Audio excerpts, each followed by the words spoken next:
welcome to the Deep Dive. Today you're joining us as we unpack a really complex and often talked about subject, Mara Salvatrucha, more commonly known as MS-13. That's right. We've brought together a significant amount of information to, well, try and give you a clear understanding of this international criminal gang. And it's worth noting, they've also been designated, as of earlier this year, a foreign terrorist organization by the U.S. government. Exactly. So our goal here in this deep dive is really to cut through some of the noise, maybe the rhetoric, and provide you with a concise overview. Where did MS-13 come from? What do they actually do? And what's the real scope of their impact, both here in the U.S. and internationally? And we'll touch on how the group gets discussed politically, too, right? Yes, absolutely. Think of this as your shortcut to getting, well, properly informed about a multifaceted issue. So with a group like MS-13, it looms so large in the public mind. Where do we even start to really understand their story? I think the most logical place is the very beginning. MS-13 was founded back in the 1980s. It started in the Pico Union neighborhood of Los Angeles, California. Los Angeles in the 80s. A pretty dynamic time and place. What was the initial spark? Like, why did they form in the first place? Well, interestingly, the initial motivation wasn't, this sprawling criminal empire. It was primarily formed as a way for Salvadoran immigrants living in LA to protect themselves. Protect themselves from what? From other already established gangs in the city.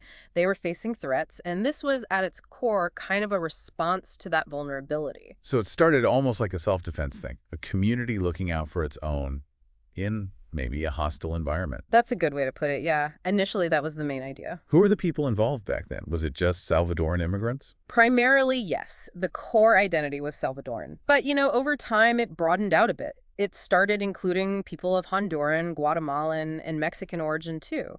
That shared experience, being Central American in LA, likely played a role. Okay, got it. And the name itself, Mara Salvatrucha MS-13, it sounds pretty imposing. What's the story behind the name? Where did that come from? Well, the exact origin, the etymology, it's actually debated a bit. One theory is that La Mara refers to a specific street gang back in San Salvador. Ah, okay. A link back home. Right, and Salvatrucha. Well, that's thought to have a couple of potential meanings. It might be a reference to the Salvatrucha guerrillas from the Salvadoran Civil War. So maybe a connection to their heritage or the conflict. Possibly. Or another take on Salvatrucha is that it's a combination Salvadoran and trucha. Trucha, what does that mean? It's a Kalish word, kind of slang for being alert, sharp, street smart. You also sometimes hear Salvatruchas referring to Salvadoran peasants trained as guerrilla fighters, specifically with the FMLN. So multiple possible layers connecting back to El Salvador. Okay, what about the MS-13 part? The number 13 feels significant. It is significant, yeah. The 13 is pretty widely understood to represent the letter M. M, the 13th letter. Yeah. Makes sense. Exactly. And there's also a strong belief it's a way of paying respect or homage to the Mexican mafia. The prison gang. That's the one. It suggests maybe an early alliance or at least some influence from them. Okay, so they start as this local protection group in LA. How did they transform into this, international entity we hear so much about today? What were the key steps in that growth? Well, that initial protective role, it gradually shifted as they got more involved in, let's say, traditional criminal activities. But a major catalyst for their expansion, this is really key, was the deportation of many members back to El Salvador. Deportation. How did that fuel growth? That seems counterintuitive, right, if you're trying to stop a gang. It was a critical factor, but yeah, an unintended consequence. After the Salvadoran Civil War ended in '92, and as U.S. law enforcement arrested MS-13 members, they were often deported. Back to El Salvador. Right. And this basically transplanted the gang, its structure, its rules, even its rivalries into Central America. It gave them fertile ground to recruit new members and really expand operations there. Wow. So a policy meant to solve the problem here actually helped it spread internationally. Pretty much, yeah. It's a stark example of how complex these issues are. Definitely something to think about. So geographically, where are they active now? Well, they're definitely active in the U.S., Canada, Mexico, and all through Central America, especially strong presence in El Salvador, Honduras, Guatemala, the Northern Triangle, as it's called. And you mentioned Spain, too. Yeah, there have been reports of some presence in Spain as well. That's a huge reach. What about numbers? How big are they really? International gang sounds massive. Global estimates, they do vary quite a bit. Some suggest maybe 30,000 to 50,000 members worldwide. Okay, that's significant. And in the U.S. In the U.S. specifically, estimates from around 2018 put the number somewhere between 8,000 and 10,000. 8 to 10,000. But it's important to put that in context. While it sounds like a lot, it was actually less than 1% of the total estimated gang members in the U.S. back then, and a similarly small fraction of gang-related murders. So their reputation for violence might make them seem like a bigger slice of the overall U.S. gang problem than the numbers actually suggest. That's a fair assessment, yes. Their violence gets a lot of attention, understandably. And now, this foreign terrorist organization designation, when did that happen officially, and what does that label actually mean in practice? Right. The process kicked off with an executive order on January 20th, 2025, and the official designation came through on February 20th, 2025. Just this year, then? Just this year. And that designation, it carries real legal and political weight. It lets the U.S. government use extra tools, tracking finances, restricting movement, prosecuting anyone who provides support. It really ups the ante. Okay, so officially designated a terrorist group by the U.S. now. Let's dig into what they actually do. What are the main criminal activities MS-13 is involved in? Oh, it's quite diverse. They're into drug trafficking, of course, moving cocaine and marijuana into the U.S., distributing it, but also alien smuggling, weapons trafficking, sometimes moving stolen cars from the U.S. down to Central America. Then there's murder, rape, assault, kidnapping, ID theft, prostitution, robbery, car theft, extortion, vandalism.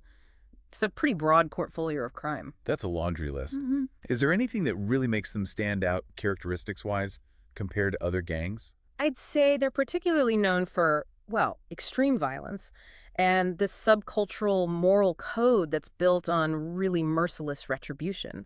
Loyalty is everything. Any perceived betrayal is often met with just brutal force. And we hear about initiation rituals, right? The beat-in. The beat-in is the main one. Basically, prospective members get physically assaulted by current members, usually for 13 seconds. 13 seconds. Symbolic. Exactly. It's meant to show toughness, willingness to endure pain, commitment to the group. It's pretty brutal. A brutal way to join. And I've heard some groups, or cliques, have even tougher requirements. Yes, that's true. Some cliques, like the Fulton clique in LA, apparently required prospects to actually commit murder to get in. That really highlights the extreme end of the violence expected sometimes. Just incredible. Who typically joins MS-13? What kind of background do members usually have? It often draws from impoverished young men, teenagers even, often facing unstable situations, maybe homeless, maybe estranged from family. They might already be involved in smaller stuff, petty drug dealing, theft, extortion, before they really link up with MS-13. And where do they operate day to day? Do they have specific hangouts? They often use abandoned buildings in cities. They call them destroyers. Destroyers. Yeah, they use them as places to live, hold meetings, have parties, deal drugs. They become sort of local hubs for their activities. So these neglected spots become operational centers. What about members who aren't living in destroyers? Do they hold regular jobs? Some do, yeah. You'll find members working in construction, restaurants, maybe delivery services, landscaping, but they often use false documents to get those jobs. So they can blend in somewhat. Exactly. It allows them to have a foothold in the community while still being involved in the gang. Right. It paints a picture of, well, a group with both visible and hidden elements. We also hear a lot about public violence, horrific violence sometimes. Can you talk about that? Tragically, yes. Public displays of extreme violence, including really awful things like infanticide and femicide, have been linked to MS-13, especially in places like El Salvador, which already has a terrible femicide rate. That's incredibly disturbing. It is. And their violence, their retribution, it isn't always just against rival gang members. It often extends to the rivals' families, friends, even neighbors. They've attacked passenger buses, police, government officials, community groups. The goal is often pure intimidation, asserting dominance through fear. The scale and just randomness of some of that violence is shocking. What about their visual identity? Tattoos, hand signs. Tattoos are definitely common. You see Mara Salvatrucha, the devil horn symbol, names of their specific cliques. Right. But it's interesting. Around 2007, there was sort of a trend where members started getting fewer visible tattoos, especially on the face. Why was that? Likely to make it harder for law enforcement to spot them, easier to operate under the radar during criminal activities. A practical adaptation? Yeah. Makes sense. And the hand signs? Like a lot of gangs, yeah. They use hand signs to identify each other, communicate.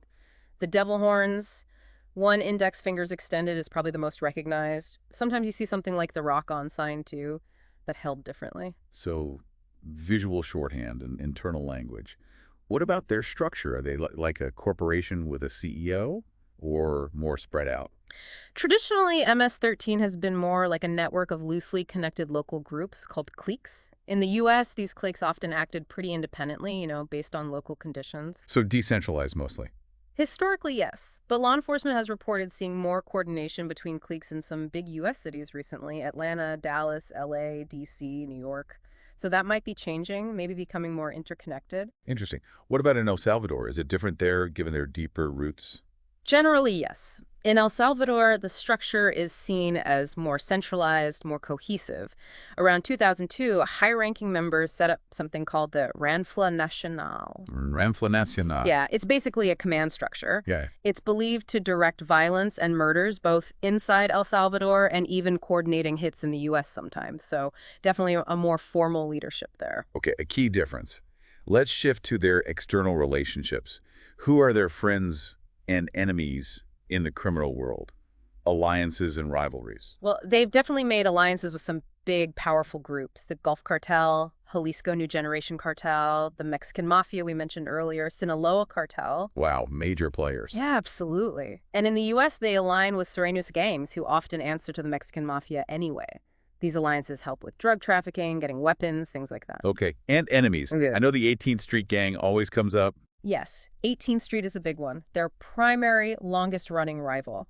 That feud goes back to the late 80s and has caused just immense violence, both here and in Central America. It's incredibly bitter. A defining conflict for them. Any other major rivals? Yeah, they also clash with groups like the Bloods, Latin Kings, Norteños, the Tiny Rascal Gang. It often comes down to territory and, well, just long-standing hate. A complex map of conflict.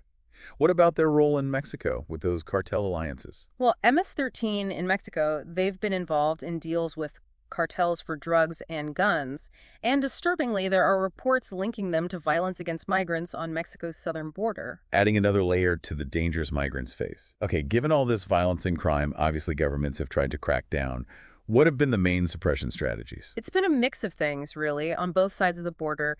In 2004, the FBI set up the MS-13 National Gang Task Force to improve coordination between different police forces. Deportation has been a major U.S. strategy, but as we talked about, that had that backfire effect, helping them spread internationally. Right, the unintended consequence. What about in Central America? I remember hearing about mano dura policies. Yes, El Salvador particularly implemented mano dura, hard hand, and later super mano dura policies. These were basically zero-tolerance crackdowns, mass arrests, heavy police, and military presence. Did they work?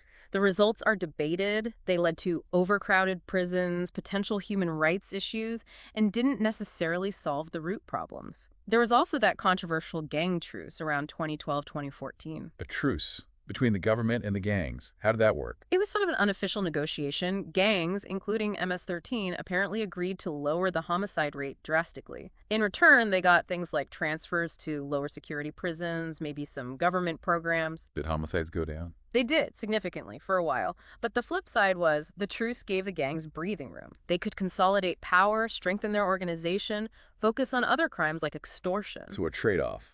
Exactly. And the truce wasn't popular publicly. It eventually fell apart, and violence surged back, maybe even worse than before, because the gangs were arguably stronger. It's a real cautionary tale. Definitely sounds like it. What other efforts have there been? Well, there's been more cooperation between U.S. and Central American law enforcement. The FBI even opened an office in San Salvador. ICE has run big operations like Operation Community Shield. Targeting MS-13 specifically? Yes. And there have been numerous big arrest sweeps like Operation Raging Ball, both here and there. Plus, the U.S. Treasury has put financial sanctions on the group and its leaders, trying to cut off their money. Hitting them financially. Right. And as we mentioned, the terrorism charges starting in 2020 against leaders in the U.S., that's a newer, potentially powerful legal tool. It sounds like a very broad, multi-front effort. Let's turn now to something potentially sensitive. MS-13 in political discussion, especially in the U.S., it feels like they became a really big talking point. They absolutely did. MS-13 became a very frequent, very prominent theme in Republican Party talking points, particularly from former President Trump, especially during debates about immigration. What kinds of arguments were being made? How were they being used politically? Often, Republicans would suggest Democrats were somehow responsible for MS-13 violence, arguing that tougher immigration policies were the main solution needed. Right. There were also claims linking sanctuary cities places limiting cooperation with federal immigration enforcement directly to MS-13 activity. The narrative was often that lenient immigration policies fueled the gang's presence. And what does the research say about that link, sanctuary cities and MS-13? Well, it's interesting. Most academic studies looking at sanctuary policies and crime rates haven't found a link. They generally conclude these policies either don't significantly impact crime or might even be associated with lower crime rates. So the data often contradicts the political claims made about sanctuary cities enabling gangs like MS-13. So the evidence doesn't really back up that specific claim. What was the Trump administration's official approach to MS-13? Combating MS-13 was definitely stated as a high priority for the Justice Department under Trump, and President Trump himself spoke about them a lot. I remember. Yeah. Some of his statements, though, were later found to be inaccurate or exaggerated, like claiming certain towns were liberated from MS-13 or citing deportation numbers for MS-13 members that weren't backed up by evidence. These statements tended to really amplify the public perception of MS-13 as this overwhelming threat. So the political rhetoric perhaps inflated the reality on the ground somewhat. It seems that way sometimes, yes. There were also accusations, false ones, from Trump and others, that Democrats were actively supporting or shielding MS-13 members, and frequent claims about a huge surge in MS-13 membership. Was there a surge? The available data doesn't really support a big surge. Evidence suggests their membership numbers have been relatively stable over the last decade or so. It just highlights how this issue got really tangled up in political messaging. It really does show how complex issues like gang violence can become political footballs. Okay, to really bring home the human cost, let's look at some specific publicized crimes linked to MS-13. These examples can really illustrate the kind of violence they're known for. Okay, and this is just a selection, obviously, but it gives a sense. Back in 2003, Brenda Paz, a former member turned informant, was murdered. A really high-profile case. I check. Yeah. In 2004, that horrific bus massacre in Camelicon, Honduras, 28 people killed, just random civilians. Then in 2006, Ernesto Smokey Miranda, one of the gang's founders who actually tried to reform it from within, was killed. Shows the internal ruthlessness. No dissent allowed. Seems like it. Same year, 2006, Gabriel Granello stabbed in Houston. 2007, a man killed on Long Island, NY, mistaken identity just because he wore a red sweatshirt, a rival gang color. Just awful. Mistaken identity seems like a recurring theme. It does, tragically. In 2008, the Vietnam Veterans Memorial in New Haven, Connecticut, was vandalized with MS-13 tags. Also in 2008, the Bologna family, a father and two sons, murdered in San Francisco. Again, mistaken retaliation, utterly devastating. Unbelievable. 2009, Miguel Angel Deras killed in Ohio, reportedly as part of an initiation. Same year, Long Island again, Edgar Villalobos shot dead, another innocent victim of mistaken identity.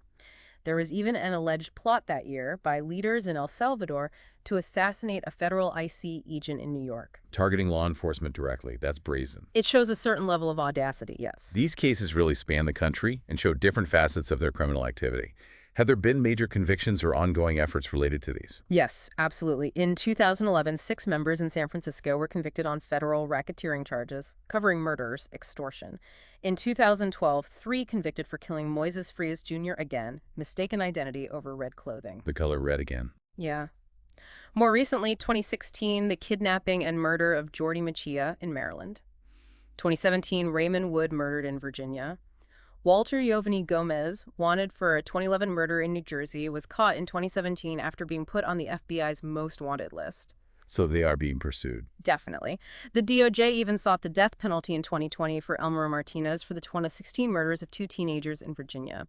It shows the severity with which these crimes are being prosecuted. There have also been horrific cases involving child prostitution rings linked to MS-13 associates in Virginia and Maryland. It's just relentless. It is. And the violence continues.